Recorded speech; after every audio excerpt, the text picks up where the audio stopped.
नमस्कार, आप देख रहे हो बिस्तक और मैं हूं आपके साथ श्रेया ठाकुर।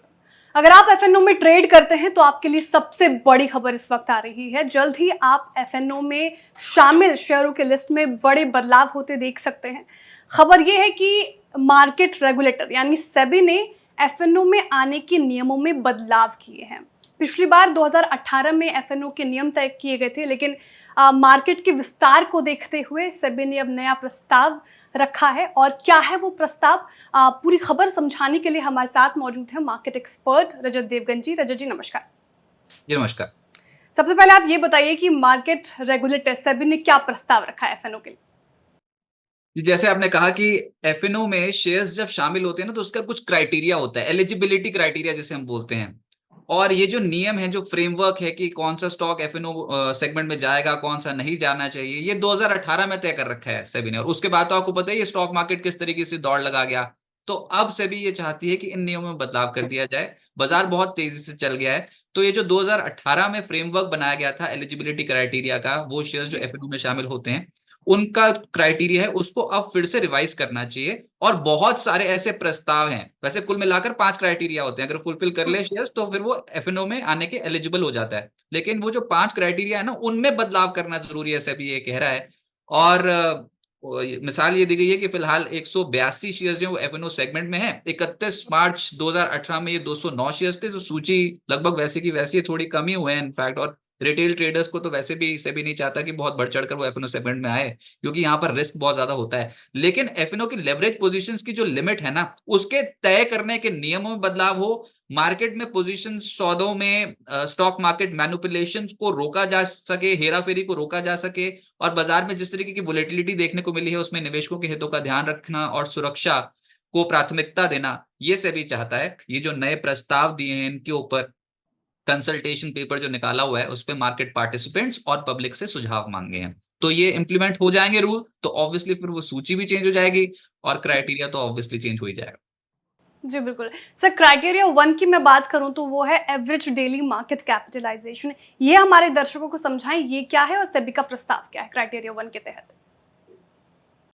मार्केट कैपिटलाइजेशन तो वैसे सबको पता ही है, जो भी स्टॉक मार्केट में ट्रेडर है उसको पता ही है कि मार्केट कैप मतलब शेयर का मौजूदा भाव और कितने आउटस्टैंडिंग शेयर्स हैं उनको मल्टीप्लाई करके जो निकलता है, दैट इज मार्केट कैप। तो नियम क्या है, पहला क्राइटेरिया क्या है, किसी भी शेयर को एफएनओ सेगमेंट में आने के लिए कुल मिलाकर 5 क्राइटेरिया चाहिए होते हैं। उसमें से जो पहला क्राइटेरिया है वो है average daily market capitalisation of that stock. मौजूदा नियम ये कहता है कि पिछले 6 महीने में शेयर का एवरेज डेली मार्केट कैप जो है, या फिर average daily daily traded value जो है, वो रोलिंग आधार पर टॉप 500 शेयर्स में होना चाहिए वो शेयर। यानी कि उसका अगर आप एवरेज डेली मार्केट कैप या फिर एवरेज डेली ट्रेडेड वैल्यू देखें तो वो ऊपर के 500 शेयर्स में होना चाहिए, तब जाकर वो एफएनओ सेगमेंट का हिस्सा बन सकता है। तो ये नियम अपने आप में बहुत सॉलिड नियम है। आपको अगर एफएनओ सेगमेंट में ट्रेड कराना है किसी कंपनी को, तो ऊपर के टॉप 500 वाली कंपनी होनी चाहिए। तो इस नियम में कोई भी बदलाव का कोई भी प्रस्ताव, किसी भी तरीके का प्रस्ताव नहीं है। तो ये नियम ऐसे का ऐसे ही रहेगा, क्राइटेरिया 1। सर, जब मैं रिपोर्ट पढ़ रही थी तो एक टर्म क्राइटेरिया 2 में दिखा मुझे, median quarter sigma order size, that is MQSOS। ये क्या है, हमारे दर्शकों को आसान भाषा में डिकोड करके समझाइए। बड़ा भारी भरकम वर्ड सा लग रहा है मुझे। हाँ, बहुत ही भारी भरकम वर्ड है, किसी के समझ में आता नहीं है, लेकिन बिस्तक में हम बैठे इसलिए कि आपको बहुत ही आसान भाषा में समझाते हैं।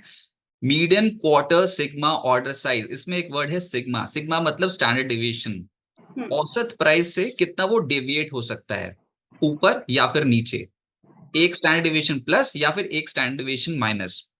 तो उस स्टैंडर्ड डिविएशन का 1/4 हिस्सा अगर किसी स्टॉक के प्राइस को हिलाना हो, एक स्टॉक के प्राइस का एक स्टैंडर्ड डिविएशन का 1/4 अगर उसको हिलाना हो, तो कितना बड़ा ऑर्डर साइज चाहिए होगा उसके प्राइस को हिलाने के लिए। तो वो होता है median quarter sigma order size. अभी तक का क्राइटेरिया क्या था कि पिछले 6 महीने में शेयर का median quarter sigma order size 25 lakh रुपए कम से कम होना चाहिए।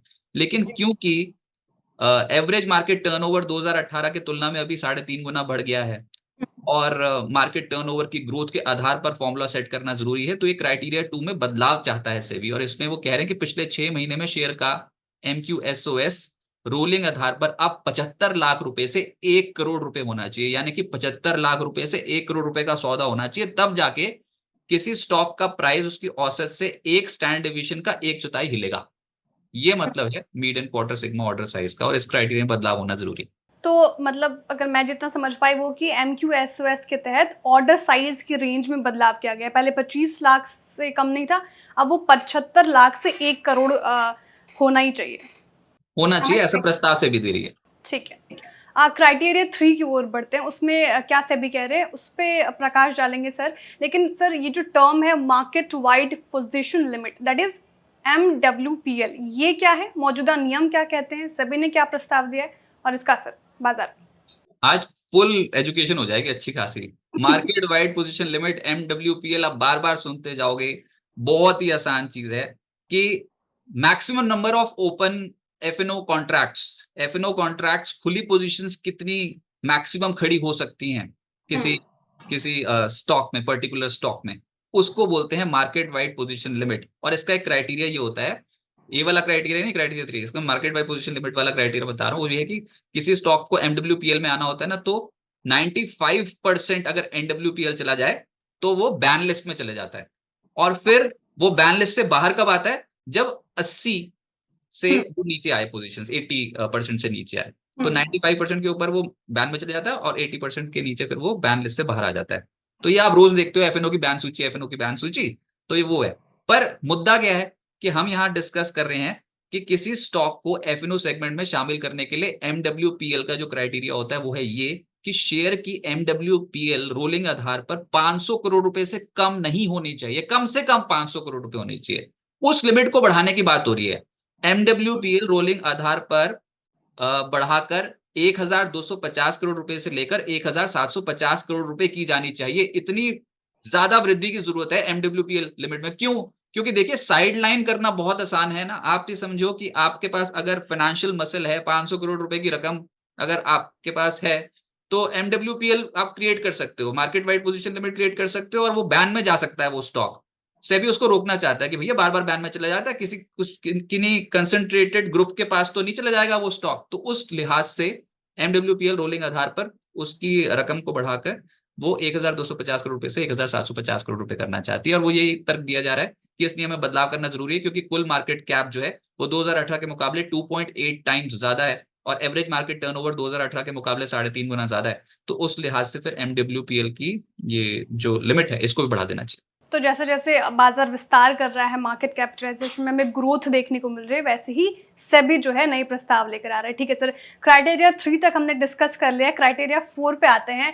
क्राइटेरिया 4 है average daily delivery value, that is ADDV। वो क्या कहता है, मौजूदा नियम, सेबी ने क्या प्रस्ताव रखा है और ये क्यों रखा गया? ये तो आसान है, डिलीवरी वॉल्यूम, डिलीवरी वैल्यू जो है, ये तो वो है कि जितने स्टॉक्स में ट्रेड हो रहा है कुल वॉल्यूम में कितनी वैल्यू डिलीवरी टर्म्स में उठ रही है, उसकी डिलीवरी कितनी उठाई जा रही है स्टॉक में औसत डेली बेसिस पे। तो क्राइटेरिया अभी मौजूदा ये है कि पिछले 6 महीने में शेयर की कैश मार्केट में एवरेज डेली डिलीवरी वैल्यू जो है वो रोलिंग आधार पर 10 करोड़ रुपए से कम नहीं होनी चाहिए, तब जाके वो F&O की सूची में शामिल हो जाता है। लेकिन अब प्रस्ताव क्या रखा है सेबी ने कि 10 करोड़ की राशि तो बहुत कम है, तो 6 महीने में शेयर की कैश मार्केट में एवरेज डेली डिलीवरी वैल्यू बढ़ाकर 30 करोड़ रुपए से 40 करोड़ रुपए कर देनी चाहिए। यानी कि औसतन डेली आपकी 30 करोड़ रुपए से 40 करोड़ रुपए की वैल्यू टर्म्स में डिलीवरी उठनी चाहिए उस स्टॉक में, तब जाके वो F&O की सूची में शामिल हो सकता है। और ये नियम बदलना जरूरी है, क्योंकि 2018 के मुकाबले ADDV वैल्यू जो है वो 3 गुना ज्यादा है। तो वही बात है ना कि बाजार की ग्रोथ बहुत तेजी से हुई है। आप वो ये 10 करोड़ की रकम से कुछ होने वाला नहीं, डिलीवरी ज्यादा उठे तब जाके डिलीवरी उठ भी रही है, इनफैक्ट अब अच्छी मात्रा में उठ रही है। तो वो यही है कि किसी स्टॉक की एंट्री और एग्जिट के क्राइटेरिया को और कड़ा बनाना, यही प्राथमिकता है ना, मैनिपुलेशन को रोकना। तो उस आधार पर ये एवरेज डेली डिलीवरी वैल्यू वाला क्राइटेरिया भी, इसकी भी राशि 30 करोड़ से बढ़ाकर 40 करोड़ रुपए कर देनी चाहिए, सभी ये बोल रहे हैं। ठीक है, तो एवरेज डेली डिलीवरी वैल्यू जो है वो 30 करोड़ से लेके 40 करोड़ के बीच होनी चाहिए। क्राइटेरिया 4 ये कहता है। क्राइटेरिया 5 पे आते हैं, that is product success framework stocks in index derivatives. ये क्या है सर? इसका तो लंबा ये चौड़ा सबसे है, जैसे मैंने देखिए, जो ये जो हाँ। डिकोड करना, मैं इसको आसान भाषा में आने की कोशिश करता हूँ। आपका स्टॉक, तो आप डेरिवेटिव्स में आप क्राइटेरिया निकालोगे 1 2 3 4 कि भैया स्टॉक F&O में कब आएगा, कब जाएगा, 1 2 3 4 क्राइटेरिया से निकाल लो। लेकिन पांचवा क्या कहता है, इंडेक्स में भी तो इंडेक्स जब बनता है, जैसे फिन निफ्टी है तो फिन निफ्टी के भी कुछ कंपोनेंट्स होता है, बैंक निफ्टी बनता है, बैंक निफ्टी के भी कुछ कंपोनेंट्स हैं। भैया वो स्टॉक बैंक निफ्टी में कब घुसेगा? बैंक निफ्टी पे अगर बैंक निफ्टी ट्रेड कर रहे हो तो वो स्टॉक बैंक निफ्टी का भी तो होना चाहिए। इंडेक्स डेरिवेटिव में वो स्टॉक कब घुसेगा, ये क्राइटेरिया।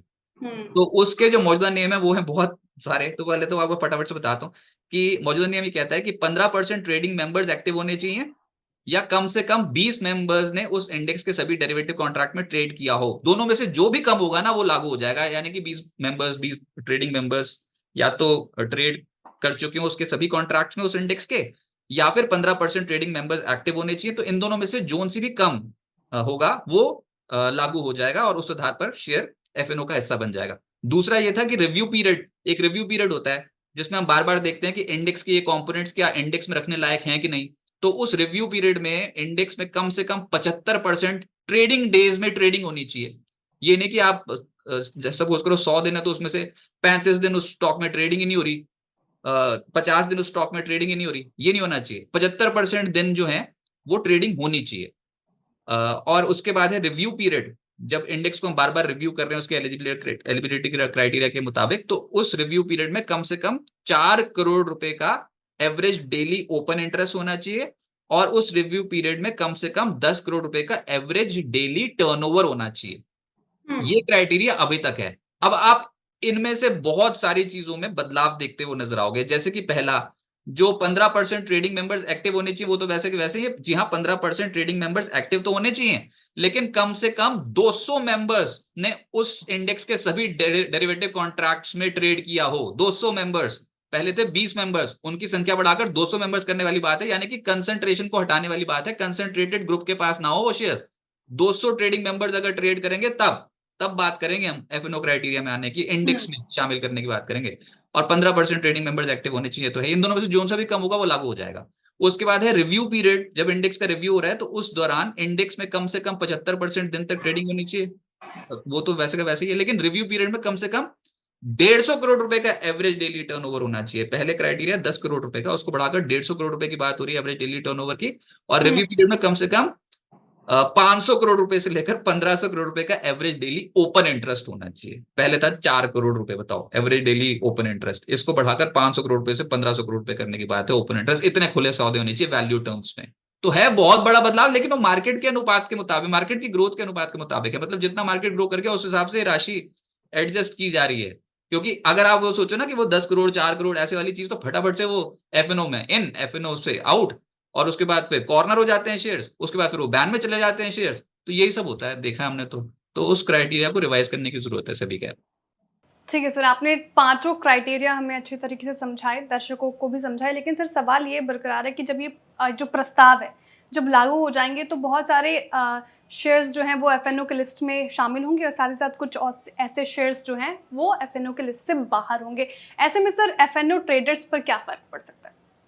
हाँ, पहले तो मैं अपने व्यूअर से यही रिक्वेस्ट करूंगा कि इस वीडियो को बार बार देखें, और जो चीज समझ नहीं आ रही उसको जाके पढ़ें भी अपने आप से भी इस सर्कुलर को, तब और क्लैरिटी होती हुई नजर आएगी। हमने अपनी तरफ से पूरी कोशिश की है इसको बहुत ही आसान भाषा में डिकोड करने की। इससे आसान भाषा में डिकोड करते हो तो बहुत ही ज्यादा लंबा समय निकल जाता है, लेकिन हम आपको ब्रीफली आपको बताने की कोशिश कर रहे हैं कि हाँ ये क्राइटेरिया है, इसमें बदलाव जरूर होगा। आप जो आप बोल रहे हो कि क्या फर्क पड़ेगा, जी बहुत फर्क पड़ेगा, क्योंकि ऐसा लग रहा है कि इन क्राइटेरिया के हिसाब से और जो अभी ट्रेडिंग हो रही है मार्केट में उस आधार पर 78 स्टॉक्स हो सकता है नए एंटर कर जाएं एफएनओ लिस्ट में।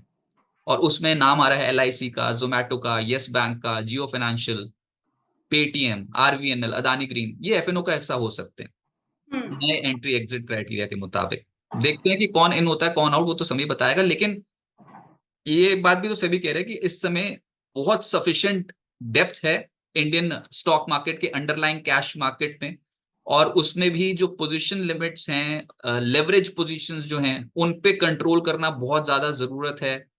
कंसंट्रेटेड ना चली जाए पोजीशंस, यानी कि कुछ ही लोगों के हाथ में डेरिवेटिव की कुछ स्टॉक्स ना हो जिसको वो कभी भी मैनिपुलेट कर सकते हैं, ऐसा ना हो। इसको खत्म करने के लिए, इस पे काबू पाने के लिए, लगाम लगाने के लिए सेबी चाहती है कि ये नए रूल्स जो हैं वो इम्प्लीमेंट हो जाएं। रिस्क बहुत ज्यादा बढ़ जाता है कभी कभी, और डेरिवेटिव में तो आपको पता ही है रिस्क का ही गेम है। तो जी। स्टॉक मार्केट के मैनिपुलेशन को रोकना ये प्राथमिकता है सेबी की। वोलेटिलिटी बहुत ज्यादा बढ़ गई है, तो इन्वेस्टर्स की जो प्रोटेक्शन है उसको ध्यान में रखते हुए सेबी ने ये फैसला किया है कि ये प्रस्ताव दे दिए जाएं, और उसके बाद सभी से सजेशंस मांगा जाए, पब्लिक से भी और मार्केट पार्टिसिपेंट से भी। तो 19 जून 2024 तक ये सजेशंस मांगे गए हैं। देखते हैं ये रूल्स इंप्लीमेंट होते हैं कि नहीं, लेकिन अगर इंप्लीमेंट हो गए तो ये इंडियन डेरिवेटिव मार्केट के लिए बहुत बहुत ही अच्छी खबर होगी। और ये क्राइटेरिया पहले 2018 में सेट हो चुका था, लास्ट टाइम वहां पर फ्रेमवर्क बनाया था, उस फ्रेमवर्क को बदलने की बहुत ज्यादा जरूरत है। सेबी ये क्या है? तो सेबी की ओर से ये प्रस्ताव दिया गया ताकि वो निवेशकों को प्रोटेक्ट कर सके और एफएनओ में पोजीशन और सौदे को लेकर जो हेराफेरी हो रही है उसको लेकर भी ये नियम बदलने ज़रूरी हैं। अगर आपको ये वीडियो समझ में आया हो तो ज़रूर लाइक करें, शेयर करें, सब्सक्राइब करें और कमेंट करके बताइए कि इस पूरे में आपकी क्या राय है, आपका क्या कहना है। बहुत बहुत शुक्रिया जी हमसे बात करने के लिए और हमारे दर्शकों को अच्छी तरीके से समझाने के लिए बहुत बहुत शुक्रिया। जी नमस्कार।